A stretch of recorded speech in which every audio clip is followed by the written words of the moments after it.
وكفى وسلام على عباده الذين اصطفى أما بعد فأعوذ بالله من الشيطان الرجيم بسم الله الرحمن الرحيم تعاونوا على البر والتقوى وقال تعالى كونوا ربانيين بما كنتم تعلمون الكتاب وبما كنتم تدرسون صدق الله آمنت بالله আল্লাহ পাকের শুকর আল্লাহ তাআলা আমাদেরকে এই ফিতনাপূর্ণ যুগে ফিতনা থেকে নিজেকে সমাজকে দেশকে মুক্ত করার জন্য সবচাইতে বড় উপায় কোরআনে কারীমের খিদমতের তালিম ও তাআল্লুমের জন্য একটি দ্বীনি মাদ্রাসা শুরু করার এই ইফতিতাহি মজলিসে হাজির হওয়ার তৌফিক দান করেছেন। সেজন্য আল্লাহ পাকের শুকর আদায় করতেছি আলহামদুলিল্লাহ। আমাদের নবী সাইয়্যিদনা মুহাম্মদুর রাসূলুল্লাহ সাল্লাল্লাহু আলাইহি ওয়াসাল্লাম আসার পূর্বে নবুয়তের পূর্ব পর্যন্ত পুরা সমাজের মধ্যে যেই পরিমাণ ফিতনা ছিল সেই পরিমাণ ফিতনার কথা আমাদের মুখে প্রকাশ করা সম্ভব না। এত সব ফিতনা পূর্ণ মুহূর্তে আল্লাহ পাক আখির নবীকে পাঠাইছেন এবং তার উপর সবচেয়ে দামি কিতাব কোরআনে কারীম নাজিল করেছেন। কোরআনে কারীম যখন পৃথিবীতে নাজিল হয়েছে তখন থেকে ফিতনা দূরীভূত হওয়া শুরু হয়েছে। কোরআনের আলো যখনই কারো কাছে পৌঁছছে তার থেকে ফিতনা চলে গেছে। একজন হিংস্র প্রাণীর চাইতেও খারাপ, হিংস্র প্রাণীর চাইতেও হিংস্র কোনো ব্যক্তি সেও কোরআনের আলো এবং নূর যখন পাইছে সে প্রকৃত মানুষ হিসাবে নিজেকে গড়তে সক্ষম হয়েছে।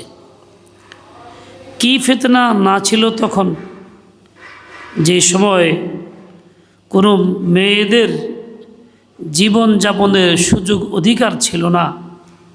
মেয়ে জন্মগ্রহণ করলেই তাকে জীবিত অবস্থায় ওই মুহূর্তেই কুয়ায় ফেলে দেওয়া হইতো, মাটিতে চাপা দেওয়া হইতো, দাফন করা হইতো।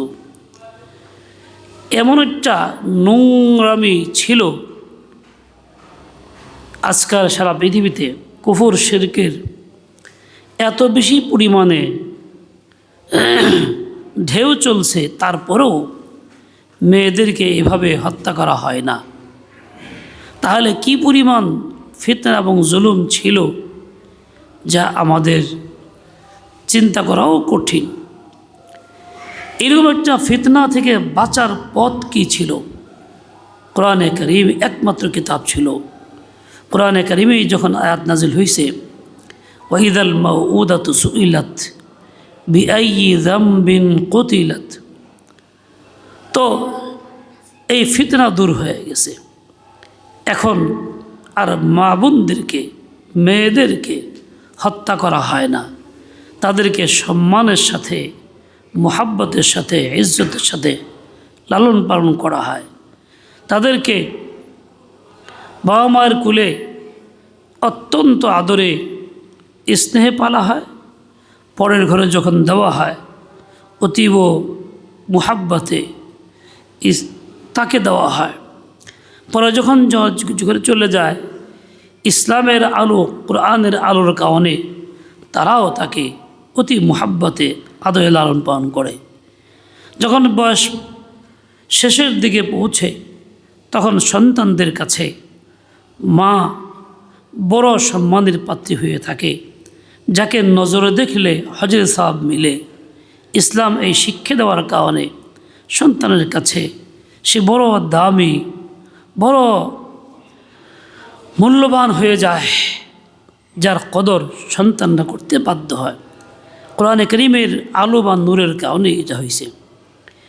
হিংস্র থেকে হিংস্র প্রাণীর চেয়েও হিংস্র মানুষের কলিজা চাবায় যে খাইতে পারে, হিন্দাসহ আরও যারা ছিল, তারা পর্যন্ত কোরআনের নূরে প্রকৃত মানুষ হিসাবে নিজেকে গড়ে ফেলছে। যাদের ভিতরে ছিল আল্লাহর ভয়, যাদের ভিতরে ছিল পরকালের হিসাব নিকাশের চিন্তা, যাদের জিন্দিগি ছিল পাক সাফ, পিছনের কথা চিন্তা করলে বুক ভাসা যেত।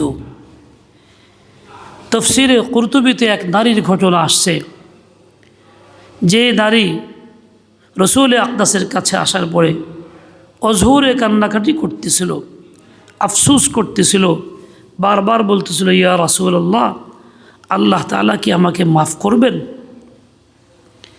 রসুল আকদাস বলছেন, অবশ্যই মাফ করবেন।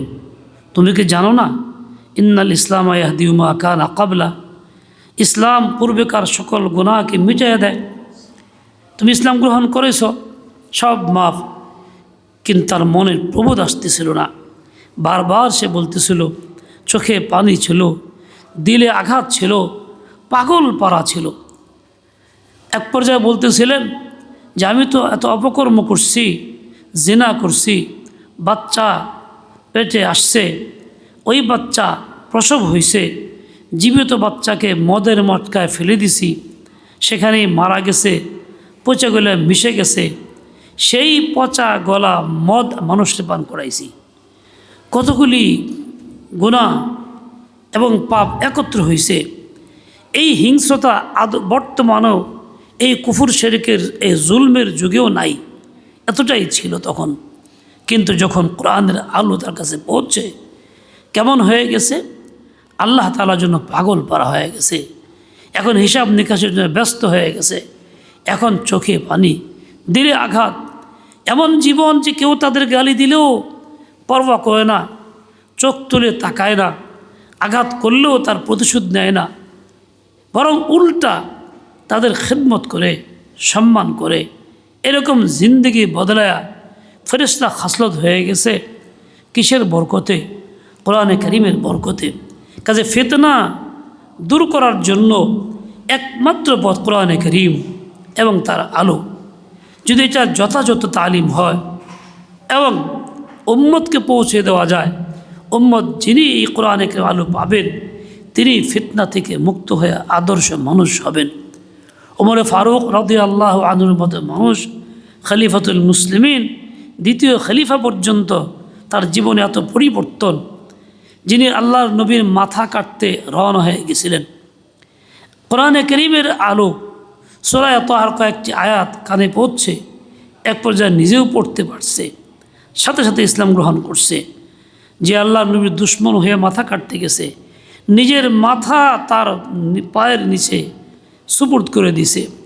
এখন হতমরকে পর জিজ্ঞাসা করা হয়েছিল, হতমর জিজ্ঞাসা করছে, ইয়া রাসূলুল্লাহ, আপনি তো বলেছেন যতক্ষণ পর্যন্ত কেউ আপনাকে সর্বাধিক ভালো না বাসে, নিজের জানের চাইতে, নিজের মালের চাইতে, মাতা পিতার চাইতে, সব চাইতে, তো সে ইমানদার হইতে পারে না। আমি চিন্তা করে দেখলাম যে আমি তো সবচেয়ে বেশি ভালোবাসি, কিন্তু আমার জানের চাইতে বেশি না। রসুল আকদাস বললেন, লা ইয়া ওমর, ওমর এখনও ইমান হয় নাই।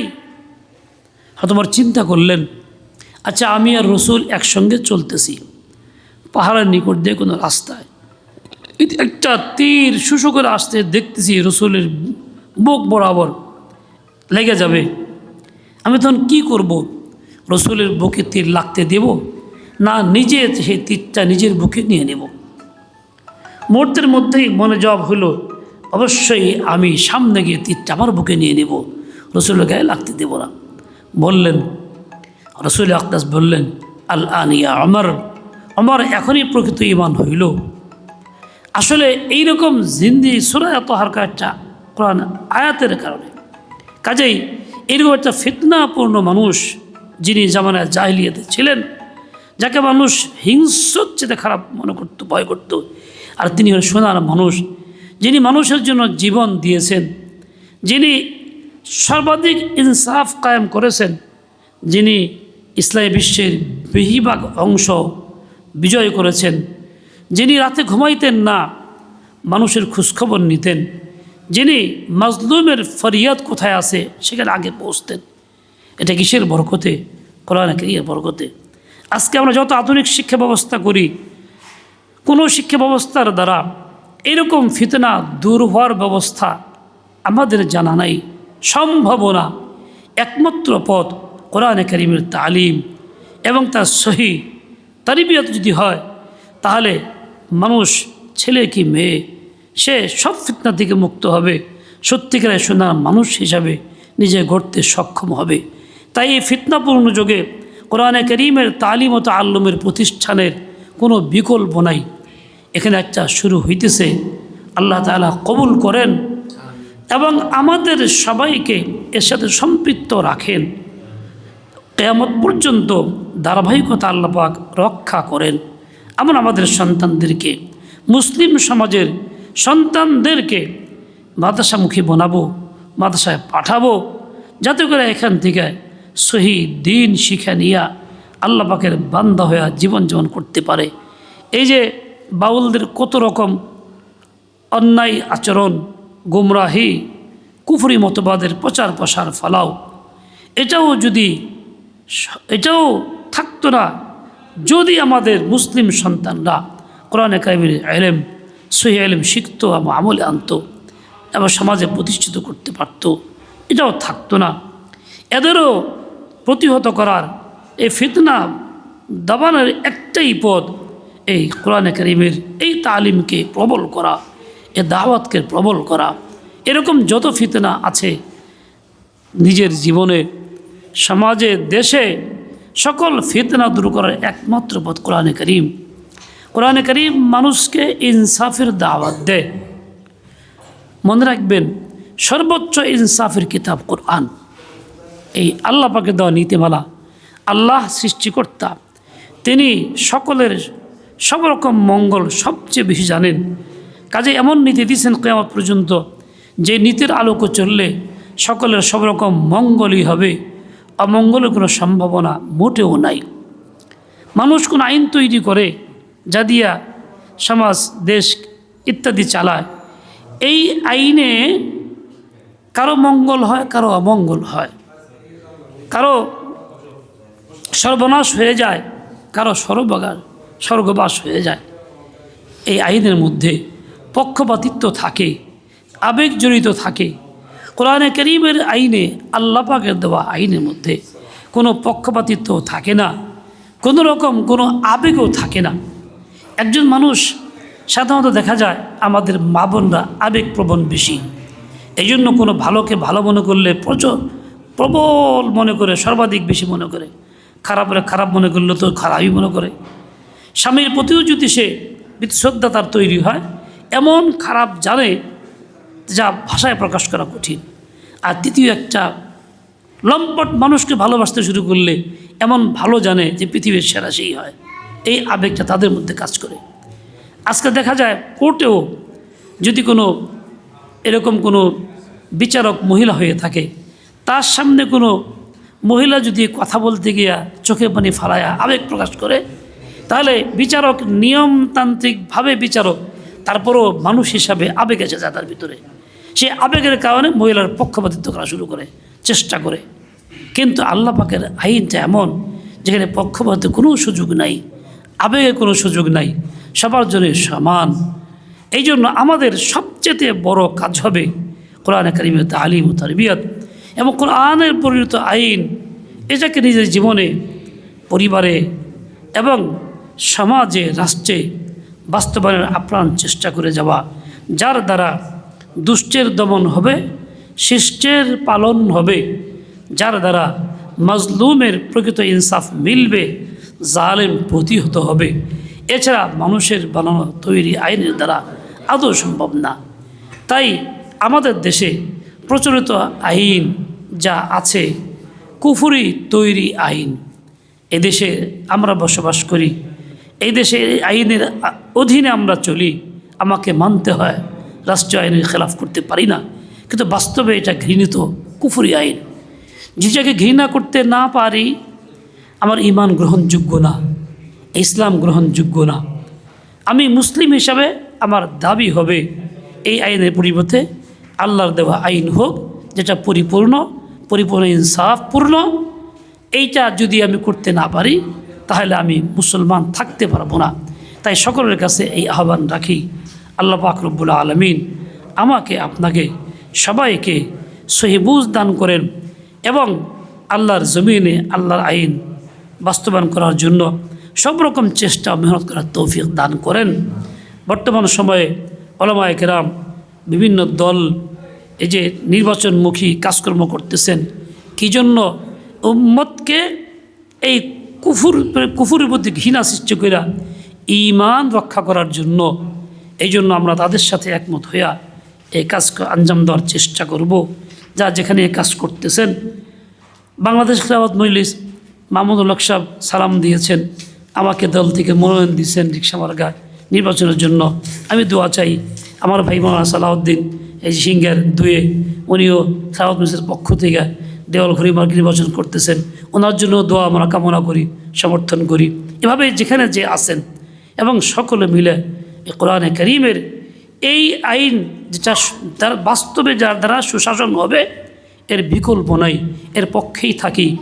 আল্লাহ পাক রব্বুল আলামিন আমাকে আপনাকে সবাইকে কবুল মঞ্জুর করেন, তৌফিক নসিব করেন, এই মাদ্রাসাকেও কবুল মঞ্জুর করেন এবং কিয়ামত পর্যন্ত কায়েম ও দায়েম রাখেন। ওয়া সাল্লাল্লাহু তাআলা আলা নবী।